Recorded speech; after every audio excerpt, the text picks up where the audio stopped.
talked about during the draft, before the draft started, and I wanted to see what we were going to get from LWX. I don't want to sound the alarms. This is not going to be an immediate vein slam. There has to be specific conditions met for it, but we have to, keep it in the back of our minds. If they give us more tanks, if they give us not enough threat onto this champion, you definitely still pick it out. Get the Annie here for care.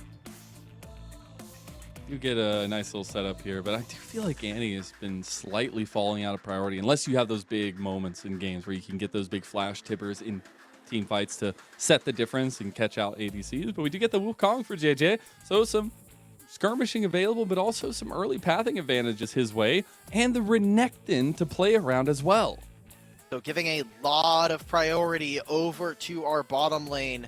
They want to try and get this Renekton. They want to get a blind top laner that is just generally very good against most champions.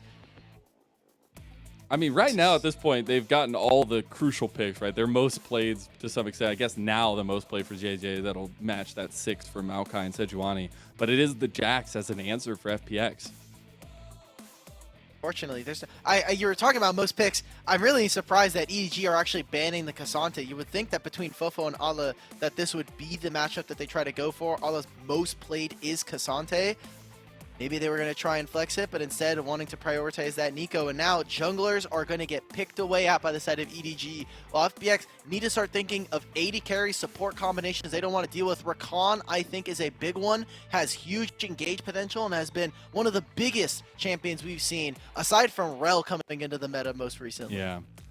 I'm very curious at how this second phase goes because you have such differing starts to the draft here. Definitely want to see some more focus towards Hacker. I think you can take away some of his comfort picks here. The Heimerdinger there, a classic at this point for EDG and something they can really brutalize a bot lane with. But we're going to see, a fourth pick jungle here trying to come through in a potential support counter pick as the Rel that I mentioned earlier is actually banned away by EDG. FPX actually doing this in their series versus OMG, if I'm correct, with the 5th pick Alistar that we got to see. Wonder if that's going to be the case. Personally, I would love to see them actually go for it, as there are so many different bot lane pairings that EDG are going to have to go. Z and Meiko now, eyes on you. Right. There are so many assassins. It is a very low-range composition. If this is going to be the AP Kai'Sa build that we have been seeing, then you have to just be able to dodge out, have some of those frontliners. Got to be thinking the Nautilus, things like the Leona, the Braum. Those are all champions that are definitely playable in this situation for Meiko. And I don't want to, sound any alarms, but I'll just say Hacker doesn't have the greatest win rate on the Kazakhs, all right? And I'm not going to go into specifics, but I do appreciate that. I struggle to see how he gets into the fights a little bit later on. That is going to be an execution difference, and that is something FPX are going to have to utilize early in the game, again, being a setter, but at this point, getting resources himself. But it's a very curious pick into the style of composition we're seeing from EDG. It's a high bar of execution. He's going to have some jumps over there as EDG do lock in that Ashe, and now they're looking for Meiko's pick. Going to be jumping through a ton of hoops just to be able to get through with the bare minimum here. Now, Alistar, what is your pick here? Jojo, what is your counter pick? What do you think is going to be the best chance for your team to win? Going against Alistar, you have to think maybe it's going to be something like a Braum. It could be something like a Thresh to be able to peel. Already see some of the hovers coming out. We've also seen Nautilus have a lot of priority. Definitely would help with this bottom lane and how stationary someone like Ashe can be. As we get towards the end of this draft here, Nautilus is going to be the last one picked. And now FPX, take a looking at their composition. They have a strong mid-jungle duo that can work pre-level 6. But Hacker, eyes on him on this Kha'Zix. If you can get in that backline, who are you really going for? You're not going to be able to kill a bruiser from this top side, and Nico just has an ultimate that can take you down, so your damage execution, your window to find kills is going to be incredibly short. And you're going to have a lot of capitalization from Care and Tioto on Hacker's pathing early on as well. Getting out of lane and getting him leads is going to be so important for propping LWX up. While on the other side, you have guns across the board for EDG.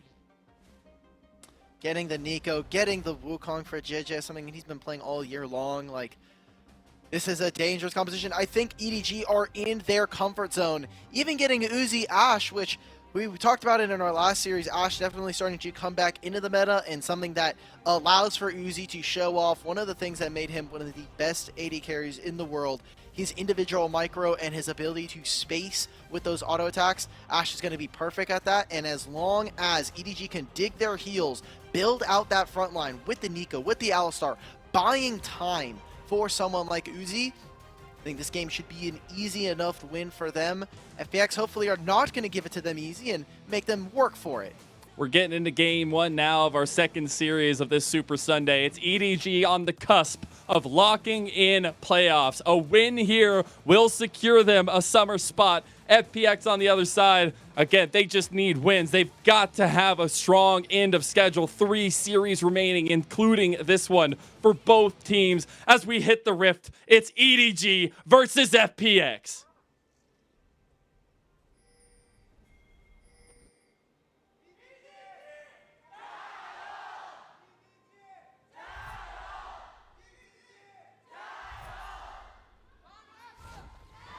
Okay. Trying to make sure we got some of those Jiejos coming on through to the broadcast.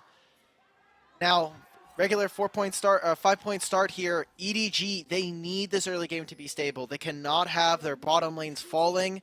And imagine a team fight coming around those dragons. Once they have level 6, Jiejie with the ultimates, Ale right in the back line, FoFo with this Nico ultimate. It is all eyes on Uzi with this Ashe pick. That's always important, especially in the gun show that we're going to have between Uzi and LWX. 2 internationally known names, LWX from World Championship fame for FPX, and holding that above the head of Uzi, who has never been able to achieve that title, but has his own international success with RNG. And now, both guys coming into this, the pillar of FPX versus the new legacy builder for Uzi on EDG. Just imagine, joins the team that has, historically knocked him out in a couple of instances and brings them to playoffs. Obviously, playoffs is a little bit away, so we can't necessarily divine the future as to what would happen. But the storyline there is starting to build, starting to get there, and it starts here, them locking playoffs with a series victory up against FPX. FPX, however, they don't want their season to come to an end just so quickly. They would have a very tough road to get there, but anything is possible. And if you're just playing good, if you're playing better than your opponent, then guess what? You're going to make it all the way to playoffs. You can keep having some of that miracle run. Yeah, just a little bit of hands diff across the table. But going back to kind of those points, I think it is interesting that we get this matchup style.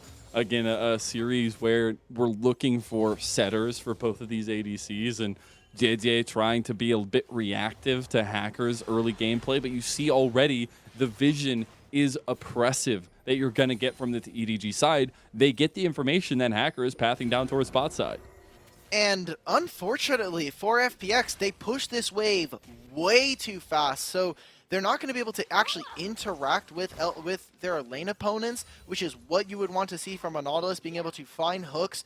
This wave is going to constantly be under turret. This is a good position for Jiejie if he's able to be here. Allah, very low. Oh, flash! The flash gets denied! It's Xioalaohu! Solo bolo for FPX! Grabs that, gets the flash as well. Wave crashes immediately. That's going to be the teleport in from Allah. What a great start for FPX, and the top laner that we had set up being a huge influence for the team now. They're just going for the fight. Stop. All in together. The Phoenix is strong, but Hacker has found one, but goes down immediately to FoFo. A beautiful flash from Meiko actually gets him out of there. And some of that kiting can come away. Totio looking for a little bit of that engage. Does get it. And Jojo with the big engage can't be the difference. Oh! Pulver is back in. And Meiko, he won't go down, but it's FPX that kill Uzi. That is what we wanted to see from this team. Now they're winning in the top side matchup. Xioalaohu is going to be totally self-sufficient up here. Both junglers just ignoring this lane.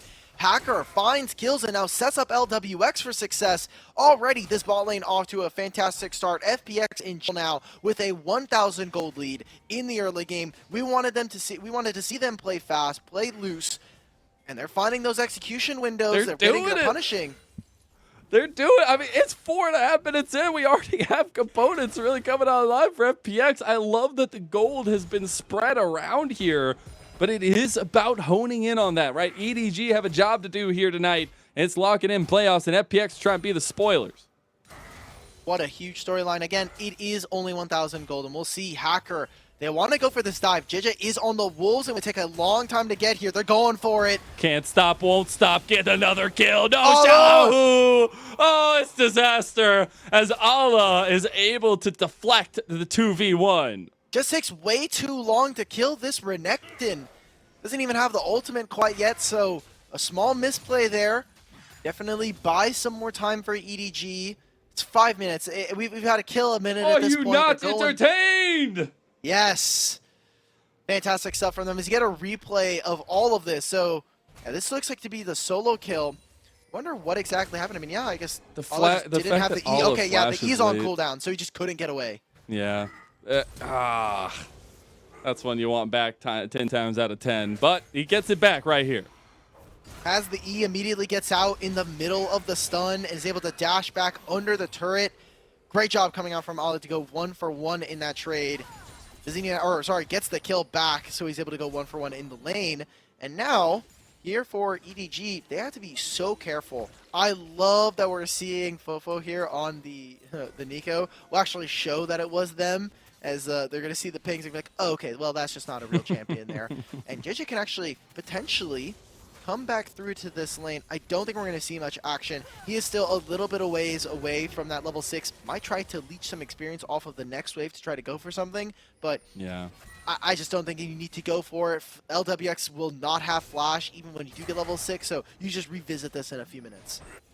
I'm wondering if you just keep the tempo up for FPX. They're hovering around this Dragon Pit, but Jiejie wants to actually have an answer bot lane. Chocho goes for an engage on a Meiko, but it's all a bait, as I think they've overextended at this point. You do have Hacker coming down. I think they realize that as well with a little bit of vision coming through the river, and both teams hovering so heavily around this bottom side now.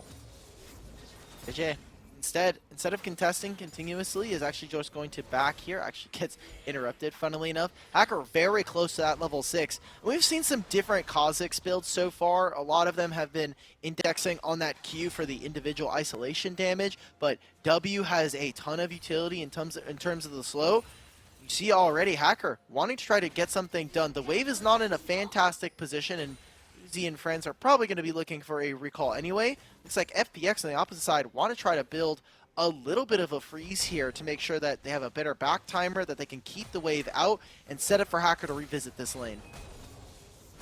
Hopefully find that influence as a heavy trade on to care about half his health for nothing there. As FoFo will have a heavy push here, already has a decent CS lead as well. I will highlight Hacker, tempo setter here for FPX, has the Umbral Glaive. You gotta keep the pedal to the metal. How is Allah here? Why is he hitting red buff? Okay, he's gonna spot out this ward. Jiejie is going to help support him. They don't know 100% if this Wukong is here, so Hacker, I think correctly so, is going to dodge out on this. Allah getting pressure from the top side is impressive because, yes, it is a Renekton. It does mean that typically teams are going to have to play for this Rift Herald, and then at 8 minutes, immediately they move Meiko over. I wonder if LWX isn't going to end up moving on towards the mid lane to try to prevent this, but instead, EDG are just going to grab themselves a Herald. This is insane. Like, I know it's small, right? I like to freak out about small things, but FPX don't have a dog in this fight, right? Like, they literally just lost so much pressure around topside. Perfect timing for EDG to collapse on the Rift Herald. Now we get a response that's in vision by Hacker, and we see actually FoFo coming out from base, trying to get a catch out potentially here. But while EDG do garner a little bit, it is still FPX fully focusing this bot side, and plates going to LWX. Air is on the way. Count the they minions. Don't do it on this Count one, the they can minions. potentially do it on the next one, yeah. That minion's looking sus. Hit the emergency button. They don't know. Oh, okay, no. one of the hard parts of playing Meiko here is the fact that when you are playing this champion, it is very funny because you're trying to like input the auto attack commands, and you have a much different like targeting AI compared to, so you just have to like do attack moves where you move in and you're like, okay, I want to attack in this area. I'm just going to move up and pretend to be a minion. That's when you can really kind of get intense with it. Getting the dragon there for FPX does set them up for a little bit of a Drake stack. 15 minutes in total if we are going to see them get consecutive Drakes on spawn. So a little bit late there on the dragon stacking. Maybe FPX wanting to get that earlier on, but just didn't have the confidence to do so. We did just get static shiv completed for LWX, so a little bit of strength in clearing the lane there. Will be interestingly enough.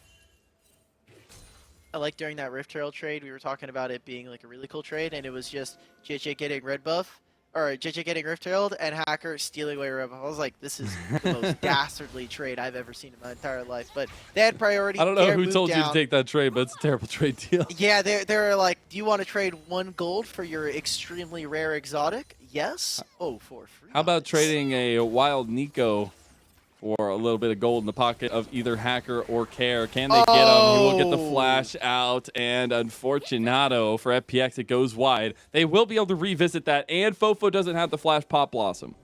That'll be very, very important. I think the flash pop blossom is incredible point there, Mazel, as going into a team fight. I mean, dragon spawning in 3.5 minutes. That is a summoner spell that won't be available, and something that LWX will not have to worry about as this static shiv Kaisa.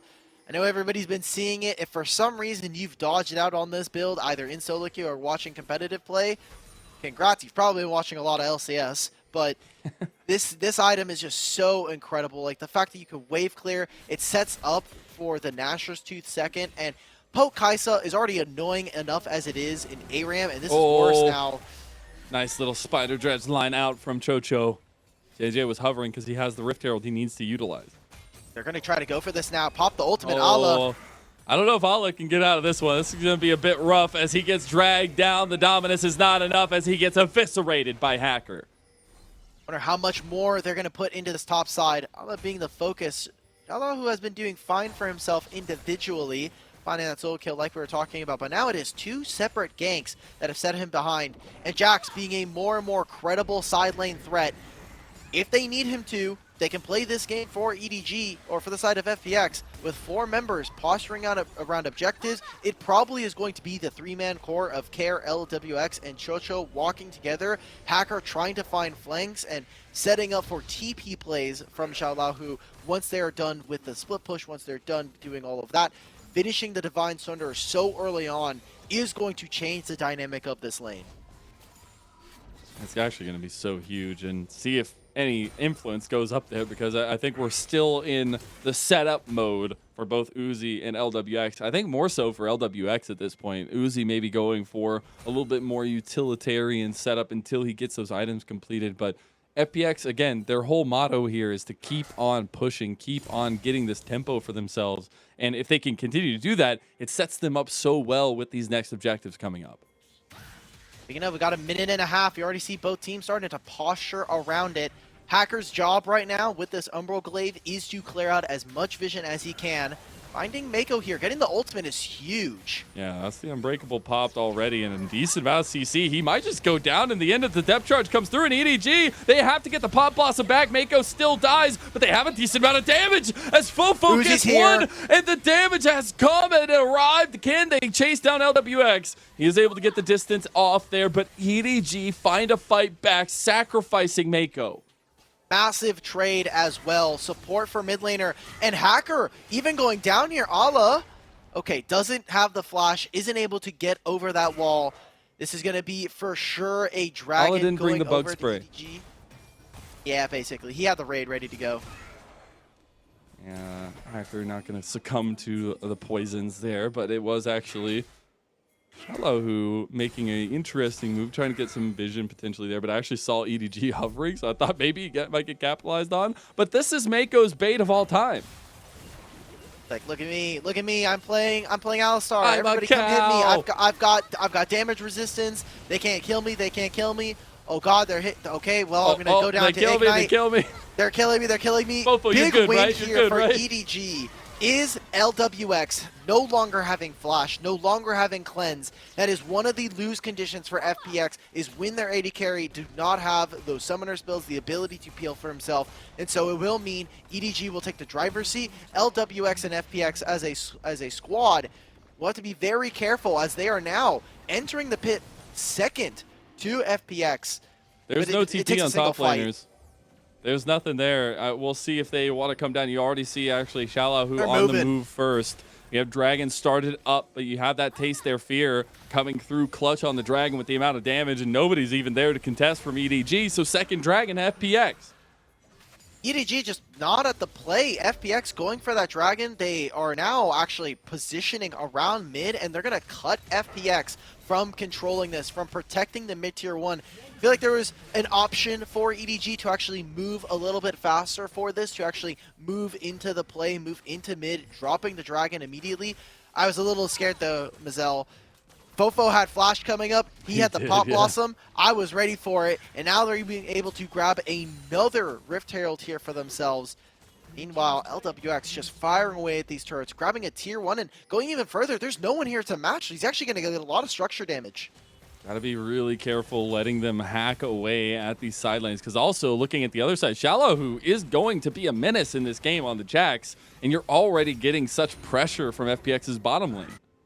He is going to be a massive split pusher. Team fights are going to be happening at an extremely distant range now that this Kai'Sa is going to continue to finish off more and more of her AP.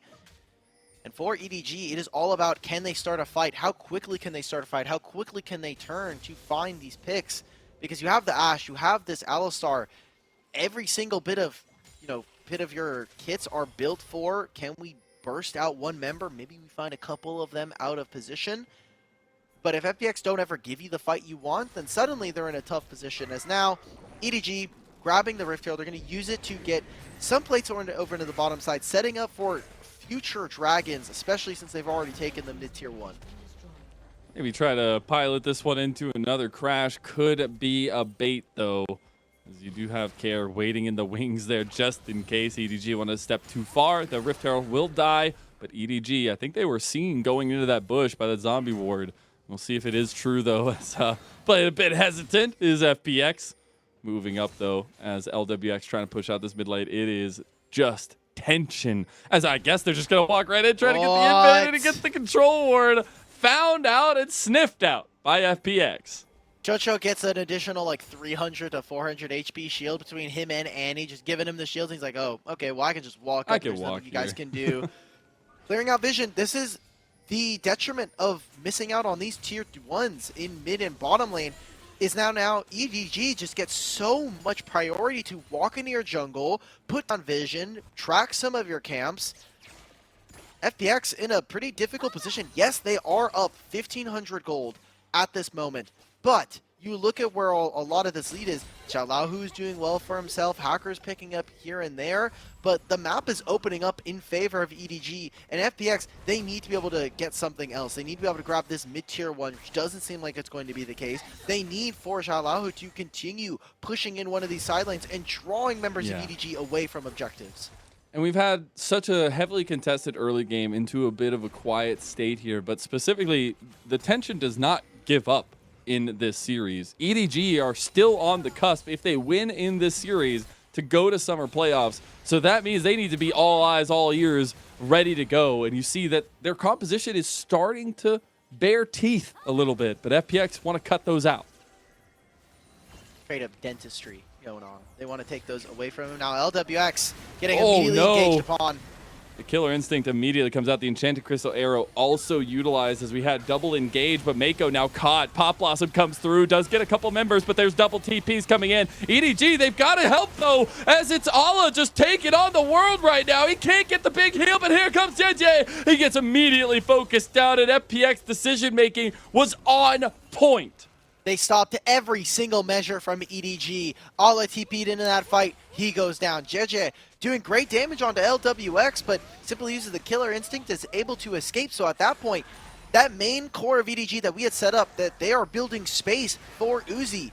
Uzi's trying to hit. He's hitting tanks the entire time, and all of his front line is just disappearing. Take a look at this fight here as Enchanted Crystal Arrow is gone. At this point, the fight is over. There is no fight. You have no Cyclone available. Who is hitting? LWX is getting damage off. Uzi is not in this fight. And Xioalaohu being a big threat all by himself. This Timber's also doing work. Hey, EDG just going too far. Just a bit too far. They do end up getting Care, but what did it cost you? And there's a little bit of slip-ups there from EDG. First and foremost, the overstep from Meiko. but just the capitalization from FPX is on point. We were asking in the draft, how do they make it into this if they don't have a lead? Well, they got a damn lead, Alk, and they're looking damn good too as they're starting up this third dragon for them. EDG do not want to break. Ala now should be spotted, should be marked here, and Uzi, not quite in position, will now start to hit up on this Drake. But look at LWX. Every single W that misses is buying time for EDG. Let's get the reset. They want to go in. Xioalaohu is looking on a flank, and Meiko's already almost dead. Big Pop Blossom. They've got to capitalize. They've got to do this before Xioalaohu gets to their backline. But he has arrived, and the Phoenix has gotten the burn on the EDG. Uzi's trying to make a difference, but he gets taken out by the Taste Their Fear. And it's Hacker on a rampage now. LWX with the killer instinct. And this is just an ace from FPX. 5 for 1 there. They get the dragon as well. FPX just completely defang EDG at the start of that dragon. And they're going to go for the Baron immediately here. This is pretty ballsy from them. Without LWX here, it's going to take a little bit, but they're going to try and go for this. No one on the side of EDG even gets to see most of this. There are some visions. They're going to clear this out. Dragon's actually still available. I misspoke. They're dropping that entire objective. We get a replay of this. I thought without Xioalaohu in the backline, this could have been the play. But they don't again, have the damage. Uzi's not hitting here. Uzi's not doing any damage in this fight right now. He gets 1 auto, 2 autos on a Tio, a third a little bit, but then the Xioalaohu had already arrived, right? And that was the big kicker. You had to execute before he got there, and Uzi stepping back up just gets taken out. And FPX are taking full advantage of this snowball they've been building for themselves. Part of playing compositions like this is that your tank frontliners need to know when your backliners are actually able to be in range of attack. And for Uzi to kind of trust his frontliners that they'll do the job to be able to peel all the damage. Jiejie, are you going to go for this steal? Shosho's going to go over the wall, yeah. So even with them getting the Baron, FPX get the Baron, they get the Dragon. EDG just did not contest whatsoever. They got immediately stopped from being able to do what they want. And now, men on your screen right there, Hacker and Xioalaohu, during some early games, we had some questions. I think their early game was not as proactive as I think we would have wanted to see from them. But here and now, 22 minutes in, they have a dominant lead going up against EDG.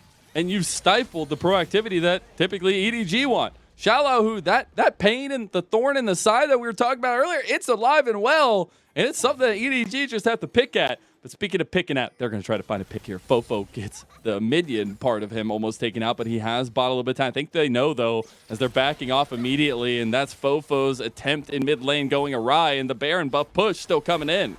Jiejie is just completely marinating this top side. He can't brush. Do anything. Xioalaohu is taking inhibitors, guys. They can't do it. It's so disconnected right now from EDG. Everybody's everywhere. As Jiejie goes in, there's flashes coming out of both sides. Jiejie just goes down. You've got a side lane that's just being beat down to dust by Xioalaohu. And Ala was nowhere nearby to contest. He spent that entire time walking out. It's everywhere. It's everything everywhere. Nothing at all. There are no plays there. Xioalaohu is on the side lane. Xioalaohu is trying to step up and end the game right now. Almost takes down multiple members, but FPX are pushing in the base in mid lane. They're going to open up another inhibitor here so early on, 23.5 minutes. EDG just look lost. Like, this game is a complete, it feels foreign to them at this point. The frontliners are kind to try to buy space. Uzi is not in a position. He's playing this like a support Ashe, which is you are throwing enchanted crystal arrows out from Fog of War, but that means that you are not in the fight. He is not dealing damage. That is not how you are able to play the marksman position in this composition. So now... That's a 3-item spike, by the way, for LWX when we come back, but this was the attempt. Yeah, look at this. Like, where is Uzi? Uzi is not doing damage, so the front line, they get this great engage onto Chocho and onto LWX. For what?